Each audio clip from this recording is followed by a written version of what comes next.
I have a confession to make. I heel hook my white belts, even when they're wearing a gi.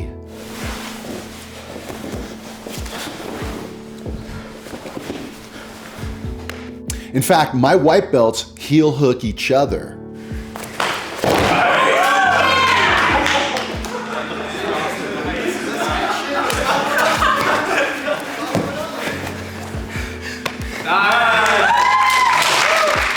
Controversial? Probably. Let's talk about it.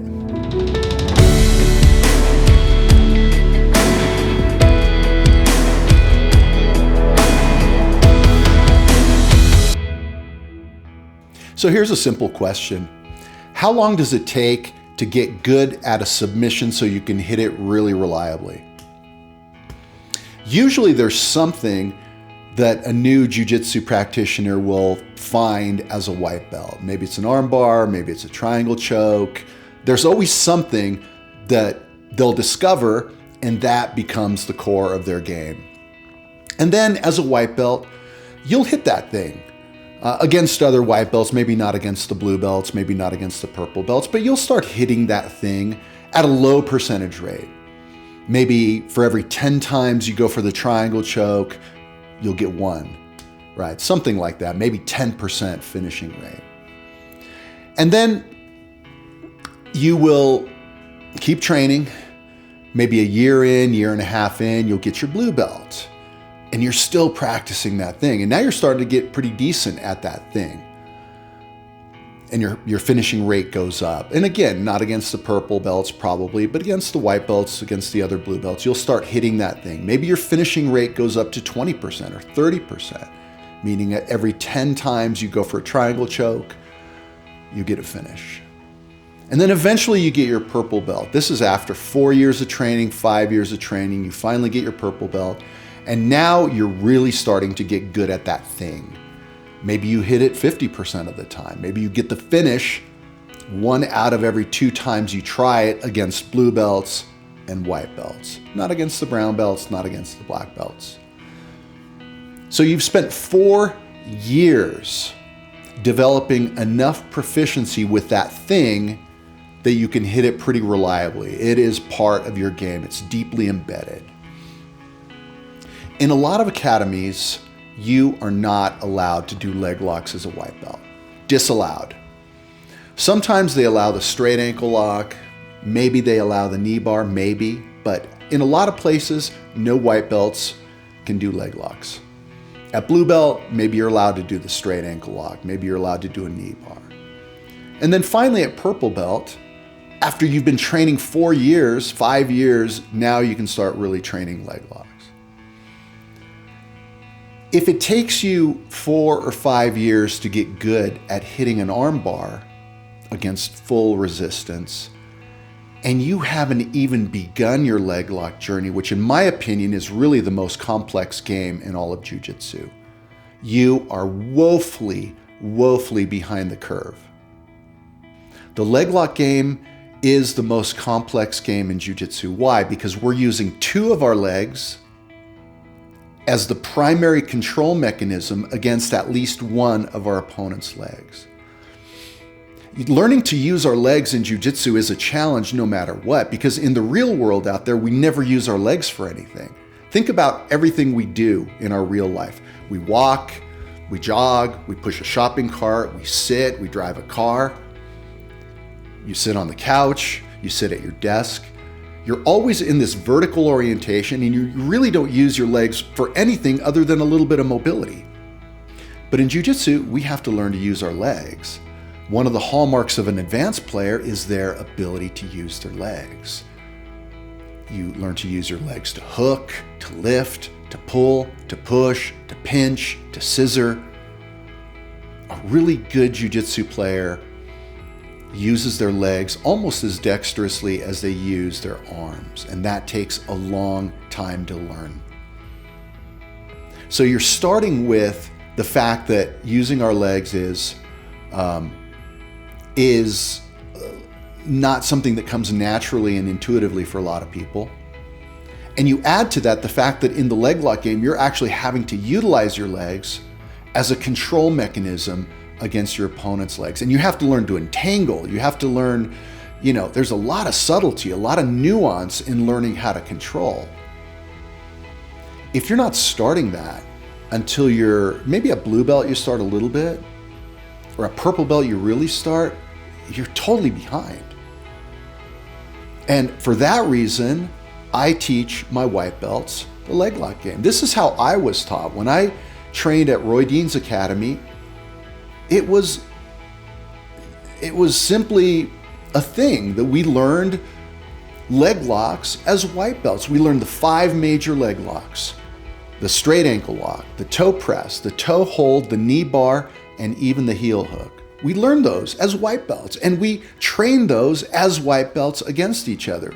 And I train my students not only to learn the mechanics of those techniques, but to learn how to escape those techniques.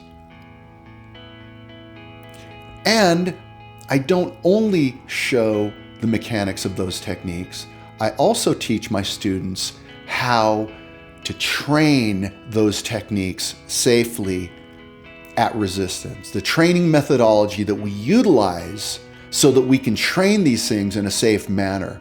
And this is critically important. This is the other side of the coin. The mechanics of the technique is one thing. The training methodology by which you are able to practice those things, that's the other thing. So what is the training methodology? The training methodology starts with control. The primary goal of getting into ashigarami, cross ashi, 411, whatever the leg lock position is, the primary goal is control. You weave, you entangle your legs, and you learn to control the position. You don't even attempt a submission yet, you're controlling. And then, okay, there's the heel hook.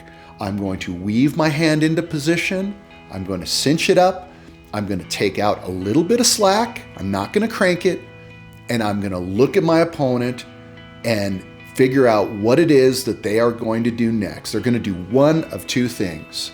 Your opponent is either going to tap, great, you got the tap. Or number 2, they're going to try to escape. If they attempt an escape sequence and you have the heel hook, you simply release it, and you use that opportunity to now develop the timing to go to that next thing. I finish the knee bar a lot off of a heel hook escape. I will cinch up a heel hook. My training partners know that they can try to escape. I'm not going to crank it. They're going to try to escape. I'm going to simply rotate 45 degrees and go for the knee bar. There's a beautiful pathway there. These are close neighbors. So we've both gotten something out of this. I've gotten a chance at practicing my heel hook. They're getting a chance to escape. I'm getting a chance to rotate into the new position and get another finish. That's how we train the leg locks. And we reinforce that methodology. My academy is relatively small, and so I'm able to monitor all my students and make sure that people are doing this stuff safely. And I will pull guys aside and have conversations. Look, I saw you go for the heel hook. You need to be a little less aggressive. I will coach my guys. And that's what happened at Roy's academy as well. He had a bigger academy than mine. It wasn't huge, but it was a pretty big academy.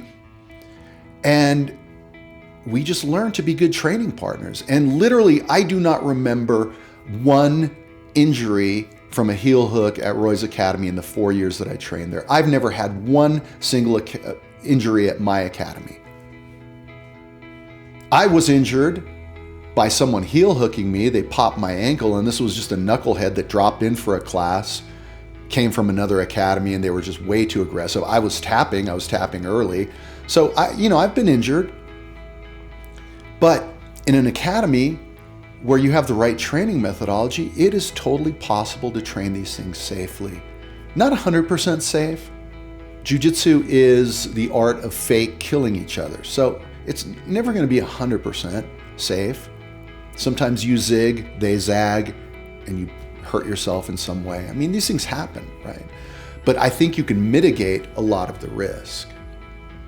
And look, I understand there are some big academies out there that might have 200 students, and there's 80 people on the mat, and as the instructor, it's hard to monitor everybody.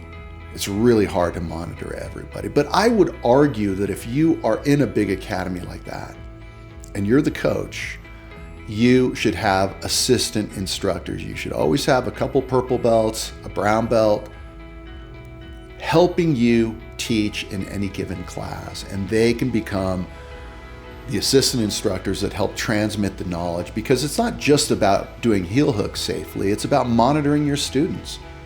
How do you know when that student's ready for a stripe if you're not monitoring them? So this excuse that it's just a big academy and you can't pay attention to everybody, I mean, that has some merit. Of course, it has some merit. But I think the more important question is, what are you putting into place so that you can monitor? And there are a lot of things you need to monitor, and I might do a video on this. There are all sorts of things that you need to be monitoring in an environment to make sure your students are safe, make sure your female students feel safe. So we train footlocks, and we don't have a problem with that because we reinforce the training methodology that allows you to learn to be a good training partner. Right? If you're doing a submission, essentially at that point, you're the coach. If they're escaping, they're the student, they're defending. So if you're doing a technique, you put yourself a little bit into coach mode. I'm the coach, I'm taking the submission. If you try to escape, I need to release and go on to the next thing. So maybe it's controversial. I mean, in my lineage, Roy Dean taught footlocks at white belt. Roy Harris was an innovator, Roy Dean's teacher. He was a guy that studied everything. He learned from Sambo guys. He learned, a variety of martial arts, and he was always a leg locker. He got in trouble. He trained at the Gracie Academy in the 90s. He trained with the Machados back in the 90s, and he would get in trouble, right? They would tell him, "What are you doing? Why are you footlocking people?" But he has been a footlocker from day one. And it's something that we teach in our lineage, and I think it's possible to do it safely because the goal is to give your students the best possible opportunity to get good at these games. The leg lock game is complicated, really complicated. You have to learn to defend, you have to learn to counter, you have to learn to control. If you're not learning that at white belt, you are so far behind. And look, if you're a student and you train at an academy where they don't allow footlocks, I'm not telling you need to go find a new environment. I'm just telling you that you need to understand that you're getting behind. You're falling behind in an aspect of the game. That's all. And you might choose to continue training there because you love the place, you love the teachers, you love the camaraderie, you love the environment. That's fair. That's totally fair. But understand that if you're not training footlocks as a white belt, by the time you're a purple belt, you're going to be an advanced player from the waist up and a total beginner from the waist down. All right, see you next time.